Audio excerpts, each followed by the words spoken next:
नमस्कार, मैं हूं निश्चित दुबे। आप देख रहे हैं कैपिटल टीवी। बड़ी शिद्दत से बनाई और खड़ी की गई बड़ी विरासत को तहस नहस करने के लिए परायों की जरूरत नहीं होती।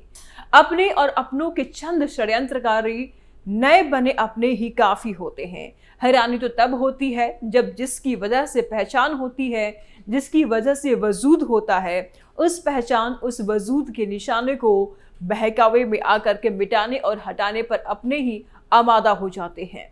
जब विवेक पर पर्दा पड़ जाता है, अहंकार सिर पर चढ़ जाता है, तब विनाशक ही आंख, नाक और कान बन बुद्धि विवेक हर लेते हैं। ये लालू प्रसाद यादव की बेटी रोहिणी आचार्य द्वारा सोशल मीडिया एक्स की एक पोस्ट, जो टूटा हुआ दर्द, भरोसा और अपनों से बिछड़ने का पीड़ा को पंक्तियों में पिरो करके लिखा हुआ है। और जब एक राजनीतिक परिवार की बेटी का दर्द ऐसे छलकता है तो यह सवाल सिर्फ परिवार का नहीं रह जाता, सवाल राजनीति की आत्मा पर खड़ा होता है।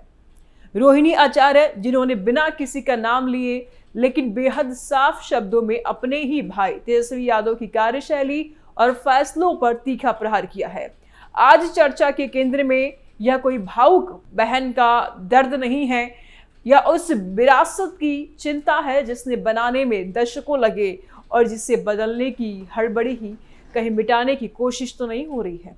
यही सवाल रोहिणी के शब्दों से टपकता है। रोहिणी आचार्य का पोस्ट पढ़िए तो वह सिर्फ पंक्तियां नहीं बल्कि एक आरोप पत्र जैसा लगता है। वह कहती है कि बड़ी शिद्दत से खड़ी की गई विरासत को तहस नहस करने के लिए परायों की जरूरत नहीं होती, अपने ही काफी होते हैं। और हैरानी तब होती है जब जिस वजह से पहचान और वजूद मिला, उसी के निशान मिटाने पर अपने ही आमादा हो जाएं। यह सीधा संकेत है उस नेतृत्व शैली पर जो परंपरा से अलग रास्ता चुन रही है, और उन नए अपनों पर जिनके बारे में रोहिणी मानती है कि वे बहकावे और अहंकार का ईंधन बन रहे हैं। यह हमला नाम लेकर के नहीं है, लेकिन राजनीति में इतना समझदार तो हर कोई है कि शब्दों का तीर किस दिशा में छोड़ा गया है ये जान सके। यह पहला मौका नहीं है जब रोहिणी आचार्य ने ऐसा सवाल उठाए हो। इससे पहले भी उनके बयान, उनके पोस्ट और उनके इशारे राजद के भीतर चल रही खींचतान को उजागर करते रहे हैं। फर्क बस इतना है कि इस बार भाषा और भाव दोनों ज्यादा तीखे हैं, और इस बार बात सिर्फ संगठन या रणनीति की नहीं, पहचान और वजूद की है।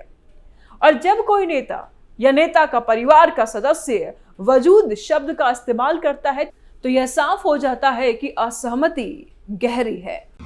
लालू के कुनबा खतरे में। लालू यादव एक संघर्ष से जन्मे और जमीन से जुड़े नेता है। सबको साथ लेकर चले, चाहे वो परिवार का हो, रिश्तेदार का हो, बाहर के लोगों को, सबको समेट करके चले, जिसमें साधु यादव को ही ले लीजिए। लेकिन जिस बगीचे में तेजस्वी पले बढ़े, उस बगीचे की टहनियों को मजबूती से पकड़ नहीं पा रहे तेजस्वी। नए रिश्ते कुनबा बढ़ाती है, यहाँ तो कुनबा ही खतरे में है।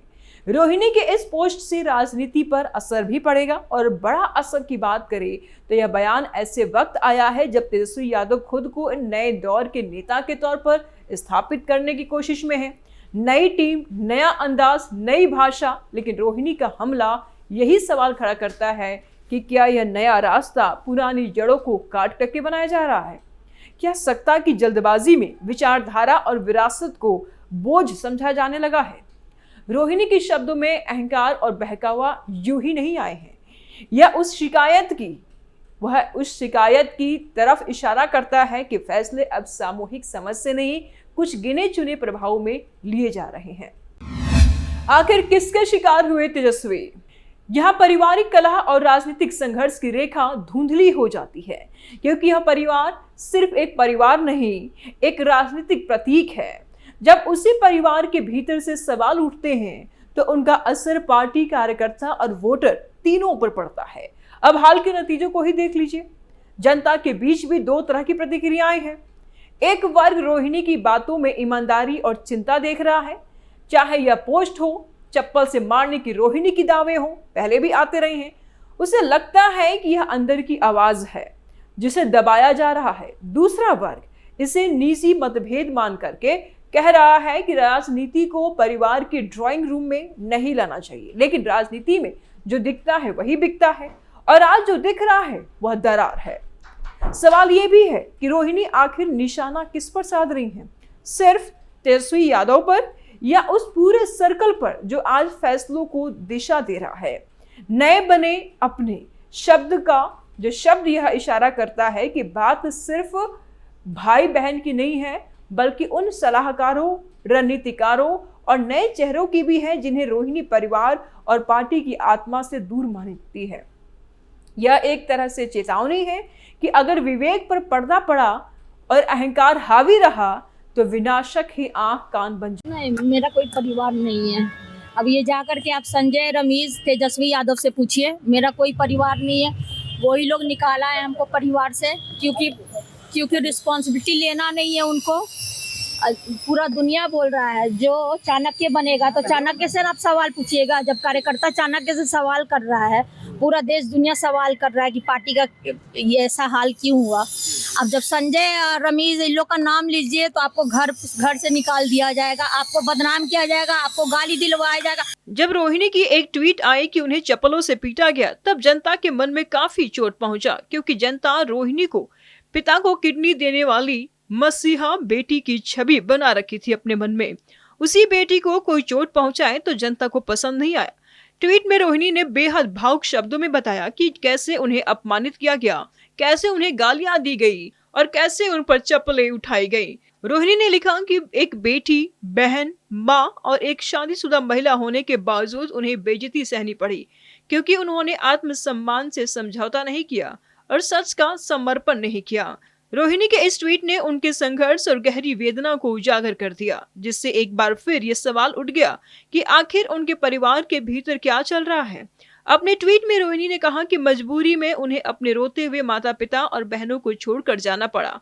उन्होंने लिखा कि उनसे उनका मायका छीन लिया गया और उन्हें अनाथ बना दिया गया।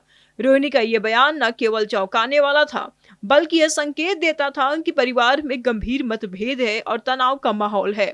रोहिणी ने अपने पोस्ट में लिखा, कल एक बेटी, एक बहन, एक शादीशुदा महिला, एक माँ को जलील किया गया, गंदी गालियां दी गई, मारने के लिए चप्पल तक उठाए गए। मैंने अपने आत्मसम्मान से समझौता नहीं किया, सच का समर्पण नहीं किया, सिर्फ और सिर्फ इसी वजह से मुझे बेइज्जती झेलनी पड़ी। कल एक बेटी मजबूरी में अपने रोते हुए माँ बाप, बहनों को छोड़ आई है।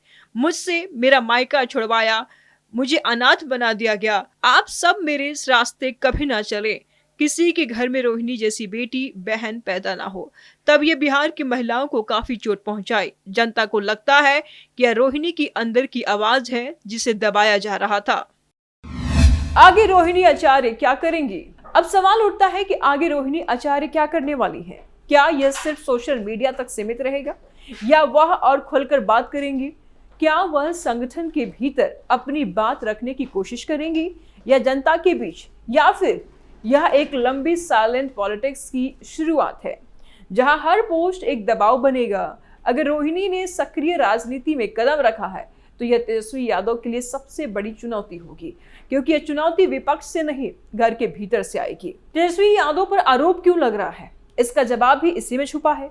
उत्तराधिकारी बनने की प्रक्रिया में कई बार उत्तराधिकार से दूरी बन जाती है। नई पीढ़ी जब खुद को पुरानी पीढ़ी से अलग साबित करना चाहती है तो टकराव स्वाभाविक है। रोहिणी का बयान उसी टकराव का सार्वजनिक रूप है। यह कहता है कि बदलाव जरूरी है, लेकिन जड़ों को काट कर नहीं। कुल मिलाकर यह खबर सिर्फ एक पोस्ट की नहीं, बिहार की राजनीति में चल रही उस बेचैनी की है जहां परिवार, पार्टी और भविष्य तीनों एक दूसरे से टकरा रहे हैं। रोहिणी आचार्य के शब्द आज भले ही सोशल मीडिया पर हो, लेकिन उनकी गूंज विधानसभा से लेकर गांव की चौपाल तक सुनाई दे रही है। और यही वजह है कि हमला तीखा है, असरदार है और फिलहाल थमने वाला नहीं दिखता। कैपिटल टीवी के स्पेशल स्टोरी में फिलहाल इतना ही। अपनी राय आप जरूर दें। जल्द मिलते हैं नए अपडेट के साथ। दीजिए इजाजत। नमस्कार।